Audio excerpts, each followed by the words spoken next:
sont venus de 8 pays de l'Afrique de l'Ouest pour voir leurs compétences renforcées sur le curriculum Globalé. Eux, ce sont les acteurs formateurs du domaine de l'alphabétisation et de l'éducation des adultes. Du 18 au 22 novembre 2024 à Grand Popo, sous l'initiative du réseau Pamoja Éducation et avec l'appui financier de DVV International, ces acteurs se sont imprégnés des réalités relatives à ce type de curriculum. Le curriculum Globalé, c'est un cadre de formation qui a été mis en place pour pouvoir renforcer les capacités des éducateurs d'adultes.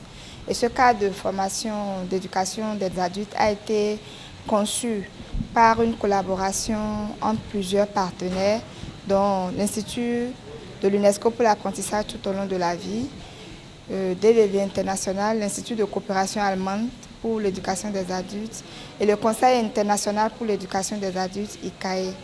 Donc ces trois structures se sont mises ensemble pour créer un référentiel de compétences afin de pouvoir professionnaliser davantage les éducateurs d'adultes. Ce curriculum a été conçu pour repenser le sous-secteur de l'éducation des adultes. Dans le monde entier, on a constaté qu'il y a des documents de référence ou bien des compétences visées pour les enseignants du primaire, les enseignants du secondaire, les enseignants du supérieur.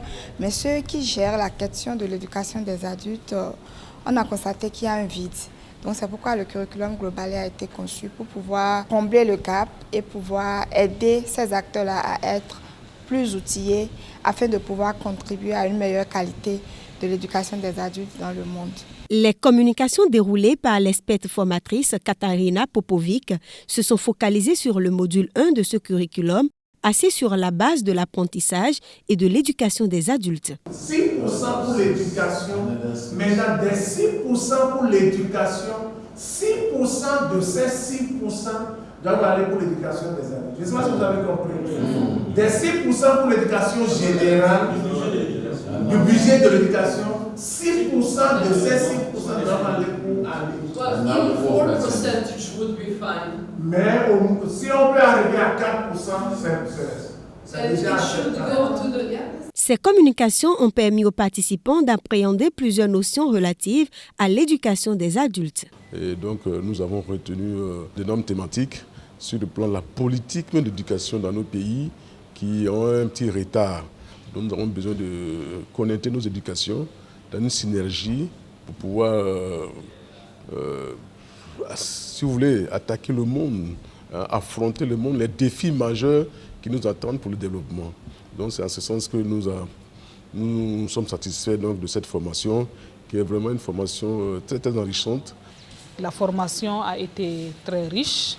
D'abord, c'était un partage d'expériences, mais aussi c'était un programme bien fourni, particulièrement au Niger. On a beaucoup de défis parce qu'on perd de fois cet aspect que les adultes aussi ont besoin de formation. Et ce n'est pas tout simplement apprendre à lire et à écrire, mais par exemple apprendre le civisme. Quand si les parents sont bien éduqués dans ce sens, la transmission peut être plus facile. Et là, c'est pouvoir amener les décideurs avec nous à intégrer, à faire des projets qu'ils vont valider, qu'ils vont financer pour pouvoir mettre en place ce qu'on a découvert ici. De retour au Burkina, nous allons pouvoir donc partager ce que nous avons appris ici avec nos collègues et nos collaborateurs qui sont eux aussi des formateurs en matière de développement d'éducation des adultes.